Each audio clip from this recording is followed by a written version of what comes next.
Good morning, my fellow pool lover. Welcome to the weekend in the pool. It's steamy here in Florida.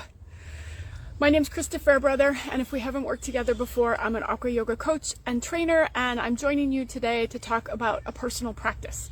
A common question I get is, hey Christa, you do this all the time. What do you do in your personal practice? And how I make the choices about what I'm going to do in the pool are the same as I would tell you or anyone else that I work with when they're trying to establish a personal practice, which is, number one, you should do what your body needs, and number two, you should use the water in such a way that it's supporting what your body needs. In other words, don't do something in the pool that you can do on land.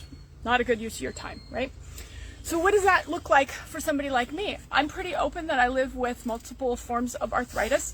So when I get in the pool, I'm looking to maintain my strength and maintain my range of motion. Doing that in the water includes getting to move in some planes that I don't get to move in land. So I like to use the pool noodles.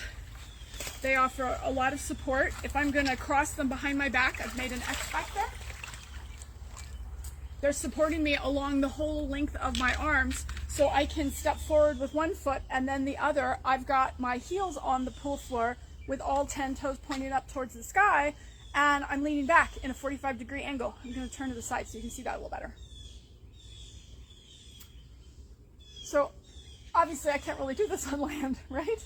But what I can do from here is I can say, for example, I just brought my feet a little wide to accentuate the fact that I can come into a side stretch by coming onto the inner edge of one foot and outer edge of the other, and then take it around to the other side. So that would help me with my range of motion. Something I can do to help me with my strength is a plank pose. Want to make baby bird shapes with my hands, take them onto the center of the noodle, slide my thumbs down alongside my body. My arms are straight and my elbows are locked, so I can step back with one foot and then the other to come into a plank pose. You can see it's a little harder here with two pool noodles. I didn't take the time to warm up before I started with you, so you saw me turn a little bit because I wasn't getting firm on both my legs and applying force equally through both arms, which is partly how I'm building strength, because it's harder to do this with two pool noodles.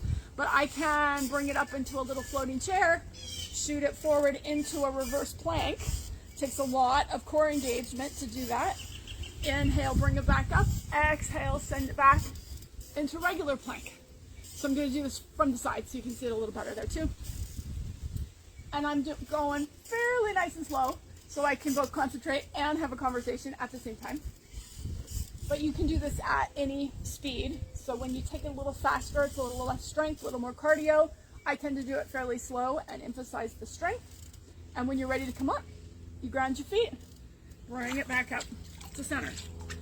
So those are just two quick examples of what I do in the pool in my personal practice to make it right for me, which is what I encourage you to do. Keep your practice right for you and use the water. You could see both of those were moves that I was not going to be able to do on land. And they're also both moves that come from my buoyancy sequence. Today is day 4 of aqua yoga in June. Because who wants to talk about like aqua yoga at 12 days of Christmas in December? Because you're not in the pool, right? This is one of the more intermediate sequences I do, but a lot of what I do in here is what I do in my personal practice all the time. So if you're looking for something that really makes use of the aquatic environment, this is a really good one for you. And I have it on my website available. I will be coming to you for the rest of the week with more choices about aqua yoga classes you can do in the water for yourself. I hope you have a beautiful weekend. I hope you make it to the pool. And if you're interested in that sequence, I'll put the link below this video. Thank you, everybody. Take care.